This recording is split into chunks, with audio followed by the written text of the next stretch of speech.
apakah kita juga sulit keluar dari zona nyaman kita? Apakah kita sulit menerima kelebihan orang lain?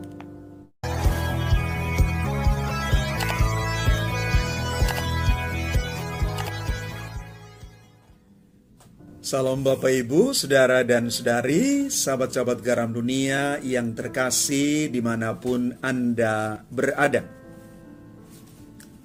Dalam bacaan pertama hari ini diambil dari Nubuat Hagai, bab 1 ayat 1 sampai dengan 8. Kita mendengarkan bagaimana dari mulut Nabi Hagai, Tuhan menyerukan supaya umat Israel tidak menunda membangun rumah bagi Allah. Dan Tuhan berkenan menerima serta menyatakan kemuliaannya di situ, di tempat di mana mereka membangun rumah bagi Tuhan. Di dalam rumah Allah itu, Allah sungguh menyatakan diri. Allah hadir di sana.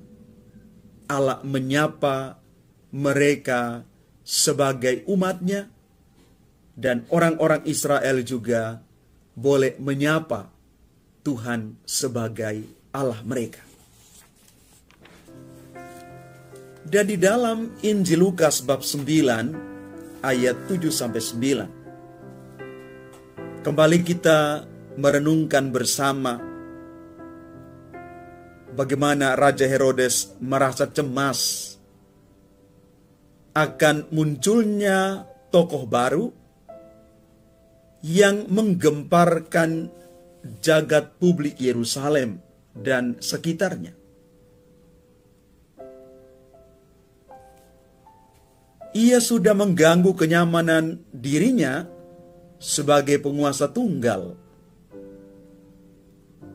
Maka Herodes ingin bertemu dengan figur yang melakukan hal-hal besar itu.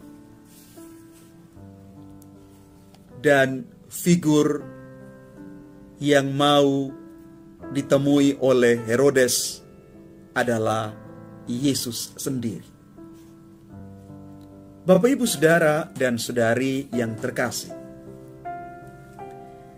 seseorang yang sudah lama menikmati kenyamanan, itu biasanya sulit untuk menerima perubahan yang datang dari luar, dan dia lumayan sulit untuk keluar dari zona nyamannya itu. Apalagi kalau itu adalah figur atau tokoh tertentu yang lebih potensial darinya. Maka pasti dia akan berusaha dengan berbagai macam cara untuk menghancurkannya. Dan di sini, di dalam bacaan Injil, kita bisa merasakan bagaimana Herodes bergumul dengan hal tersebut, yang pada akhirnya membuat dia gelap mata. Banyak orang menjadi korban dari kekuasaannya. Pertanyaan untuk kita sebagai bahan refleksi, apakah kita juga sulit keluar dari zona nyaman kita? Apakah kita sulit menerima kelebihan orang lain?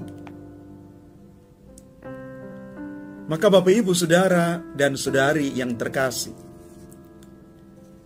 mari kita belajar dari Yohanes Pembaptis, pejuang kebenaran, dan kita bisa menamakan diri kita juga sebagai hamba-hamba pejuang kebenaran yang sama, yang berani untuk mengatakan kebenaran itu, walaupun memang tidak mudah. Kita pasti berhadapan dengan situasi penolakan, dan juga banyak hal lain ketika kita mau berani mengatakan kebenaran itu. Tetapi mari Bapak Ibu saudara-saudari yang terkasih, kita siap menjadi pejuang kebenaran, menjadi hamba-hamba kebenaran itu. Kebenaran yang memerdekakan diri kita dan kebenaran yang membawa kita kepada kebaikan. Dan yang kedua, mari Bapak Ibu, kita belajar untuk keluar dari zona nyaman kita yang membelenggu diri kita sehingga kita tidak berubah. Maka kalau kita mau berubah dan berbuah, kita keluar dari zona nyaman diri kita yang ternyata Bapak Ibu, itulah zona yang tidak nyaman bagi kita. Semoga kita belajar hari ini lewat firman Tuhan untuk terus membaharui diri dan belajar untuk hidup lebih baik di hadapan Tuhan dan sesama. Tuhan memberkati kita sekalian. Amin.